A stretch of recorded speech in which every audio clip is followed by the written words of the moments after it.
बिस्मिल्लाहिर्रहमानिर्रहीम। अस्सलाम वालेकुम वीवर्स। आज मैं आपसे पोटा कलेजी की कढ़ाई शेयर कर रही हूँ। तो उसके लिए मैंने पोटे को दो हिस्सों में कटिंग कर लिया है और दिल को दरमियान से कटिंग करके इसका जमा हुआ खून मैंने अच्छे से धो लिया है। उसके बाद मैंने 4 से 5 टमाटरों की अच्छे से कटिंग की है और 4 से 5 सब्ज़ मिर्च को भी कट कर लिया है। हल्दी जो है वो चौथाई चम्मच, आधा चम्मच दड़ा मिर्च, गरम मसाला आधा चम्मच, ज़ीरा आधा चम्मच और 1 चम्मच खुशक धनिया को कूट लिया है और नमक हस्बे ज़ायका लिया है। मेरे पास 2 चम्मच अदरक और लहसुन पेस्ट है। सबसे पहले मैंने घी लिया है और आपको ये बात बताती चलूँ कि जब कढ़ाई बनानी हो तो उसके लिए हमें घी थोड़ा ज़्यादा लेना होता है, ताकि हमारी जो गोश्त है या जो भी हम चीज़ की कढ़ाई बना रहे हैं उसको हम अच्छे से फ्राई कर सकें। और घी अगर कम होगा तो आपकी जो मटेरियल है वो अच्छे से फ्राई नहीं होगा, तो फिर आपकी कढ़ाई अच्छी नहीं बनेगी। उसके बाद अदरक लहसुन को शामिल करेंगे और इसको अच्छे से हम भूनेंगे और फिर हमने इसको कवर कर देना है ताकि दम के अंदर थोड़ी देर जो है वो हमारी पोटा कलेजी पके। और व्यूअर्स, ये कलेजी जो है वो ना सिर्फ खाने में मज़ेदार होती है बल्कि इसकी इतने फ़ायदे हैं, जिस किसी में खून की कमी हो तो उसको तो अपनी डाइट में ये लाजमी इस्तेमाल करनी चाहिए। और देखिए, कवर करने के थोड़ी देर बाद जो है वो इसका कलर चेंज हो चुका है और घी जो है वो हमारा दिख रहा है कि अलग हो चुका है।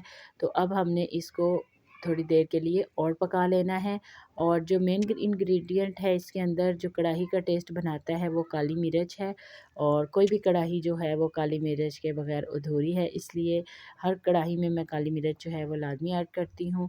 अब देखिए, गोल्डन होने पर सब्ज़ मिर्च को शामिल कर लेंगे और थोड़ी देर के लिए ही इसको पकाएंगे। साथ ही हमने अब इसमें टमाटर और अपने तमाम मसाला जात शामिल कर लेने हैं और इन सब चीज़ों को हमने पकने के लिए छोड़ देना है।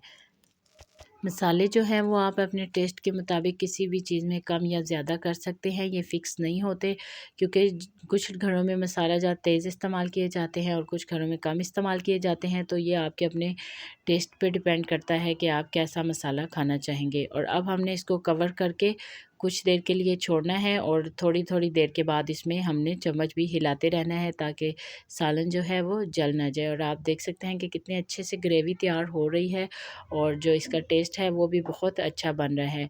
हमने टमाटर मुकम्मल गलने के बाद इसकी भुनाई स्टार्ट करनी है और अब हम इसको आहिस्ता आहिस्ता भूनते जाएंगे और जब तक घी अलग ना हो जाए और टमाटर की ग्रेवी ना बन जाए तो हम इसको भुनेंगे। और आप देखें कि ये कितने अच्छे से तैयार हो चुकी है और एंड पे हम इसमें काली मिर्च और सब्ज़ धनिया शामिल कर देंगे और फिर हमने उसको अच्छे से मिक्स कर लेना है।